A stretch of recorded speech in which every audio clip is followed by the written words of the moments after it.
gentlemen, as we start today, may I have your attention please? Okay, so, alam ko, sana sa inyo wala pang alam tungkol sa ganitong event na isisabit namin bilang Viva. So before ako mag-start, ay let's hear muna sa speech ng admin ng Viva. Alright, things are getting down. So, the People's Recognition Day is a grand position para sa mga Viva team na kung saan they have the recognition or they have some magagandang appearance sa Viva. So today, as you can see, marami talagang dumalo sa ating event. So, hindi ko mabilang kung mga ilan na pa ito. So, okay, congrats mga achievers. Good luck sa ating Recognition Day, Viva's Recognition and Grand World Position 2025. Good luck. So, okay, ladies and gentlemen, esteemed guests and fellow achievers, welcome to the Grand World Position 2025 in Viva. Today, we celebrate the extraordinary individuals who have redefined excellence, pushed boundaries, and inspired a new generation. Your journey is testament to the power of passion, resilience, and determination.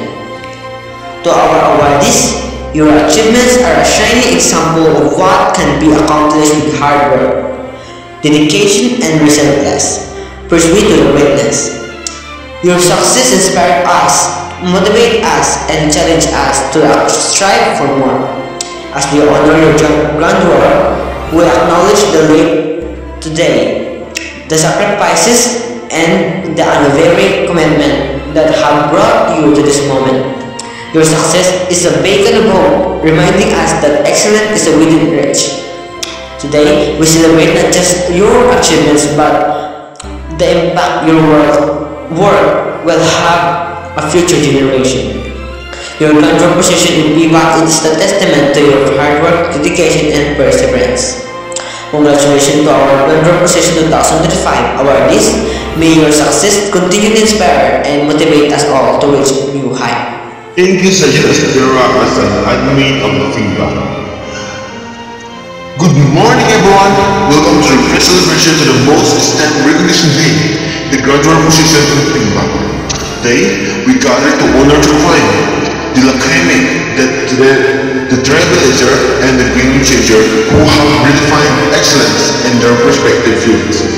Your dedication, passion, perseverance have earned you to the right prodigious recognition, and we couldn't be more thrilled to be celebrating your achievement. To our esteemed awardees, your journey is an inspiration to us all.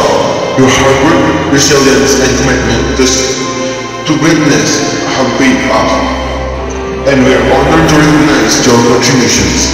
As we celebrate your hard work, we also acknowledge the team, mentors, and loved ones who support you along your success and testament to the power of collaboration, guidance, and love.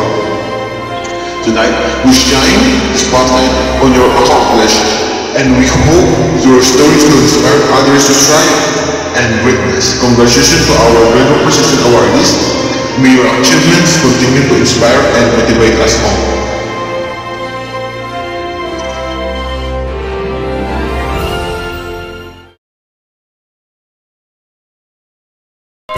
Sa 1,000 batang hayop na ipinanganganak, meron din isang taong may kakayahang makipag-usap sa mga hayop ang ipinanganganak.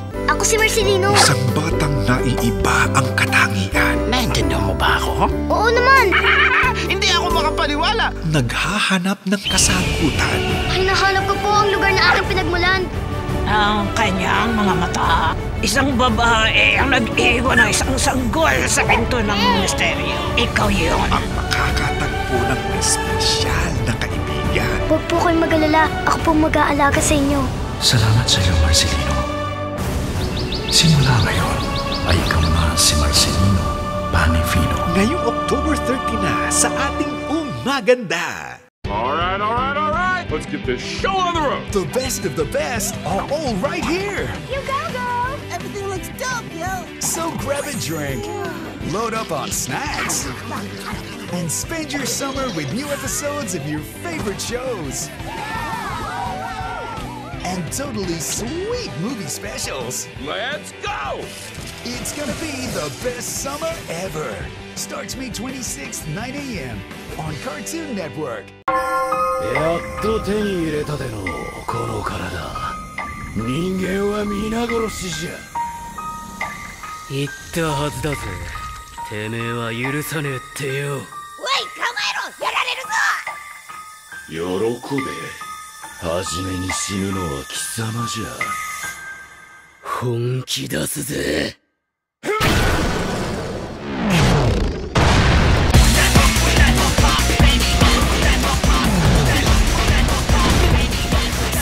マジかよ。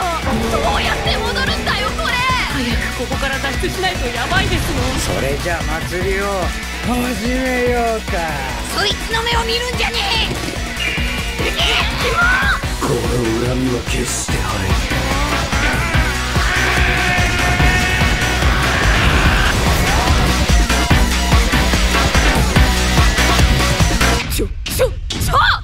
ここまでじゃ。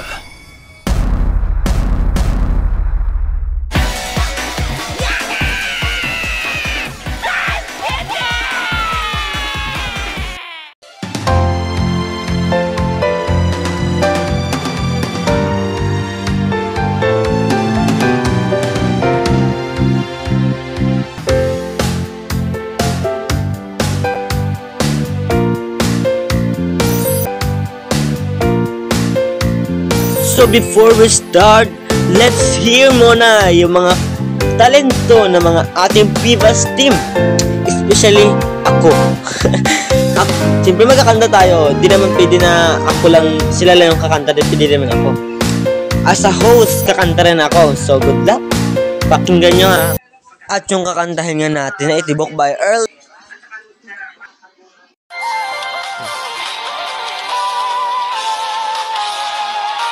Nasimula sa simple na pasulya-pulya't nagpapapansin sa'yo. Umabot sa palitan ng mga mensahe, kilig na kilig ako. Kamusta kayo na? Hello, magandang umaga. Ingat ka, pahinga, huwag kang masyadong magpupuyat pa. Naramdaman ng puso na dahan-dahan akong nahuhulog sa'yo. Sa kada araw natin na pag-uusap, mayroon na namumuo. Ngunit di ko na alam kung ano patutunguhan. Ang hiling ko lang naman na itong naramdaman.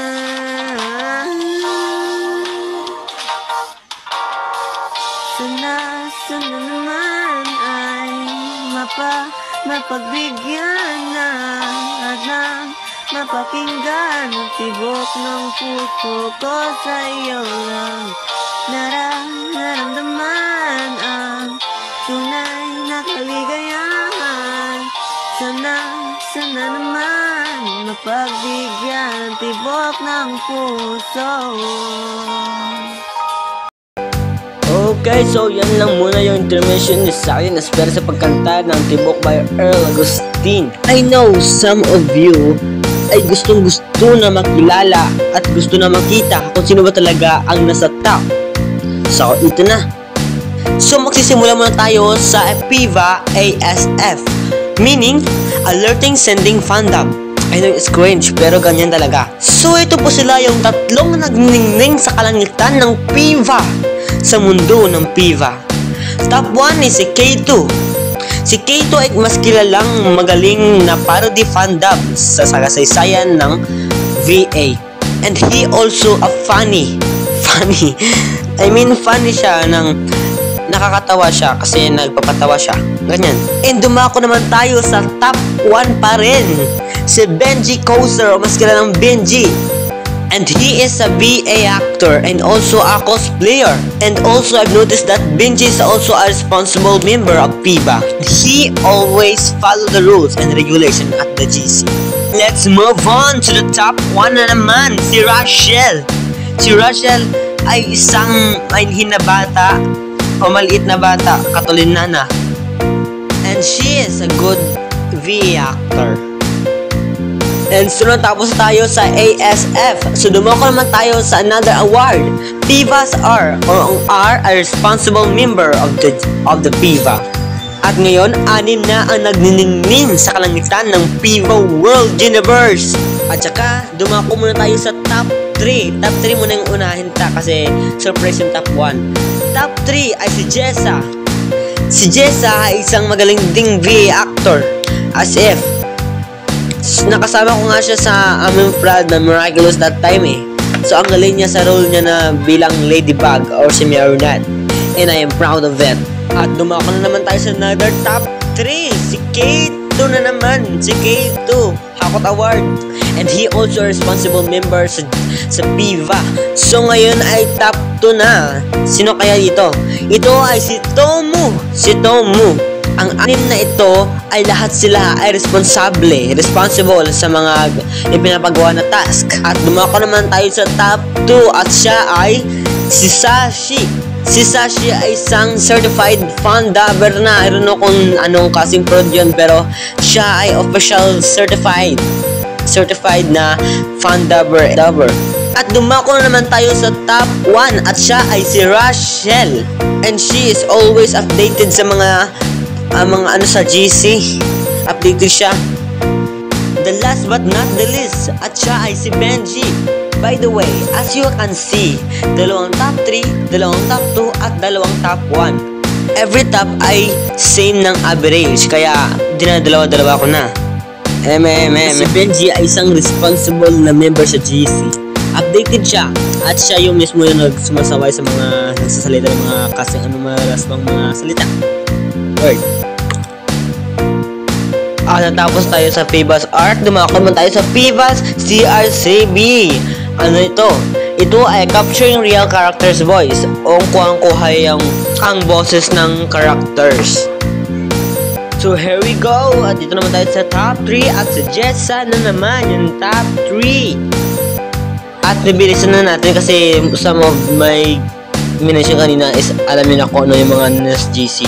At dumako naman tayo sa top 2 at siya naman ay si Sachi. At ngayon, 2 top 1 na naman ang maglalaban-laban. Charot. At yung isang top 1 ay si K2. At pagkatapos ni K2 ay si Dark Korea ang yung top 1. Si K2 at si Dark Korea, silang dalawa ang pinakamagaling na dubber sa PIVA. Kaso lang si Dark Korea ngayon ay wala na siyang access sa amin. So, hope soon makaka-update rin siya sa GC namin. At ngayon, ito na lang yung huling batch na ating ibabanggit ngayong araw.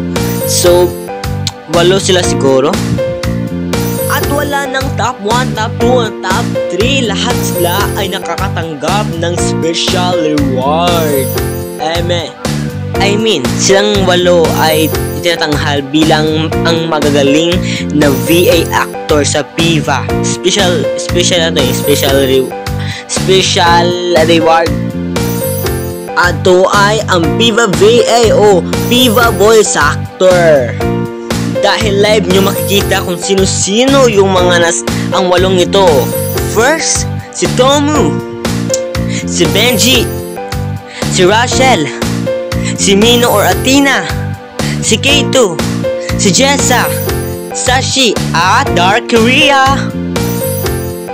At ngayon, dumako naman tayo sa PIVA Grand Drop 2025. At sino kaya tingin nyo ang 3 Grand Drop 2025 sa PIVA?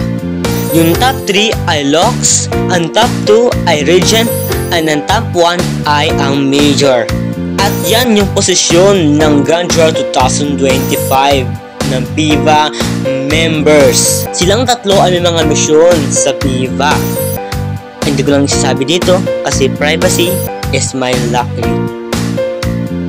So ngayon, yung top 3, ang Lux position ay si Tomu. Si Tomu ang nakaupo sa position ng Lux. Means daw ay Queen. Her mission, siya yung maggagawa ng rules at regulation. Alam na siya kung ilalagay niya sa rules basta si kakabuti ng PIVA team. And she has a power to protect and to defend the PIVA members. But first, pakinggan muna natin yung speech ng ating Loxy, or mas kilalang Queen. Okay, Tomo, prepare your speech. Good day, guests and fellow VAs. Today, I am humbled and grateful to receive this recognition. I want to express my heartfelt thanks to my superiors and friends who have supported me throughout my journey. This achievement is not just mine. It's a testament to the hard work and dedication made by everyone who believed in me. I'm proud to be part of this community, and I'm inspired by the talents and passions of my fellow VAs. As I look back on my voice acting journey, I'm reminded that success is not just about being great or good in voice acting. It's about learning, growing, pushing beyond our limits, and experiencing the fun of voice acting. I'm grateful for the opportunities I've had, and I'm excited for the challenges and adventures that lie ahead. To my fellow VAs, I encourage you to keep striving for excellence, to pursue your passions, and to support one another. Let's continue to inspire and uplift each other as we work towards our goals. Thank you again to everyone who has supported me on this journey. I am honored to receive this recognition, and I look forward to continuing to learn and experiencing the greatness of voice acting with all of you. As a VA actor, what challenges do you have to face to achieve the position of Lox and grandeur position? As a VA, the challenges I have faced may be easy in the eyes of others, but I will tell you, most people can't even really successfully make a far with voice acting. But I assure you, I am not taunting or mocking anyone. I am just saying that people who have that toxic trait will never see the ups and downs of a voice actor. I only had 3 challenges that I had to face to achieve the position of Lox in grandeur position. One challenge that I have faced was bullying. Some people may not like or love what I do in life. They think it's not good or not enough for the real world. They think that I will fail. But due to the unyielding support of my friends, I have decided to just ignore them and continue my passion for voice acting. The second challenge I have faced was my vocals. Sometimes I'm sick, sometimes I'm not. Due to the sickness I get, my voice changes and I may not have the ability to voice act. The last challenge that I have faced was none other than time itself. Yes, time. I myself have a part-time job. I work at a small store just for extra money. But sometimes due to my work, I can't voice act since it's mostly a busy store. Plus, it's also hard to voice act because of noisy people or vehicles.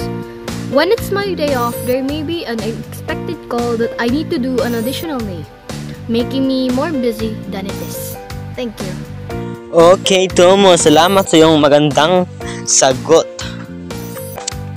Okay, ito na naman yung position ng grandeur ay ang regent position at ang umupo sa posisyong ito ay kung walang iba kundi si Benji Koser. Benji, please provide your speech. Good morning, voice actors, fellow members, and new beginners. I'd love to make you join the Voice Acting Philippines. That is such a good opportunity to join, that everyone will be encouraged to join, like to show your voice that are meaningful to everyone. Maybe others cannot see, but let me tell you that nothing everyone starts with a victory. Sometimes defeat are just fellow reminders that you are just learning for a new journey. That's all for I guess. Okay, Benji, this is your question. As a VA actor, to encourage to those beginners that feel like they're a failure? That's a good question. Well, for those beginners who wants to join voice acting, but they kinda off on yourself or kinda insecure, just do it. Nothing's gonna stop you anyway, unless you let it win. Like, kung may gusto ka talagang patunayan na kaya mo, gagawin mo yun. Hindi ka magpapatalo sa iyong trusted thoughts. Wala na yan magagawa. Just do it. Okay, Benji, salamat sa iyong magandang sagot sa ating question. At dumako naman tayo sa major position sa grandeur position 2025. At itong kasing position na ito ay siya yung mas kapangyarihan sa dalawa. At hindi dapat husgahan ng major ang dalawang position kasi kapag ginawa ng major yon, kaya ko siyang italsik sa kanyang posisyon. At siya ay si K2VA.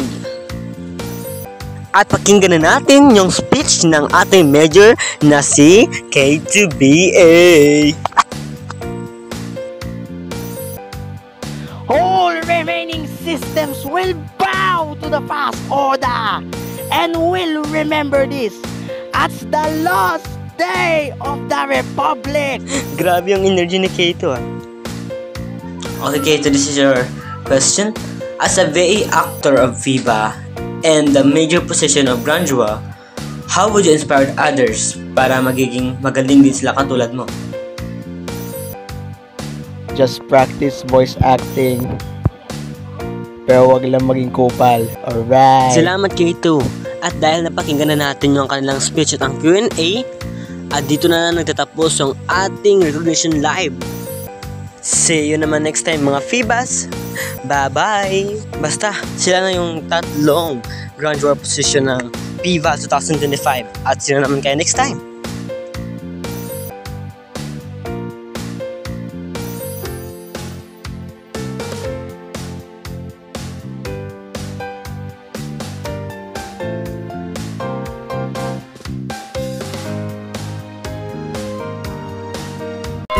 Sa 1,000 batang hayop na ipinanganganak, meron din isang taong may kakayahang makipag-usap sa mga hayop ang ipinanganganak. Ako si Marcelino. Isang batang naiiba ang katangian. Naintindihan mo ba ako? Oo naman. Hindi ako makapaniwala. Naghahanap ng kasagutan. Hinahanap ko po ang lugar na aking pinagmulan. Ang kanyang mga mata. Isang babae ang nag-iwan ng isang sanggol sa pinto ng misteryo. Ikaw yun. Ang makakatagpo ng espesyal na kaibigan. Huwag po kayong mag-alala. Ako po mag-aalaga sa inyo. Salamat sa iyo, Marcelino. Simula ngayon ay ikaw na si Marcelino Panifino. Ngayong October 30 na sa ating Umaganda.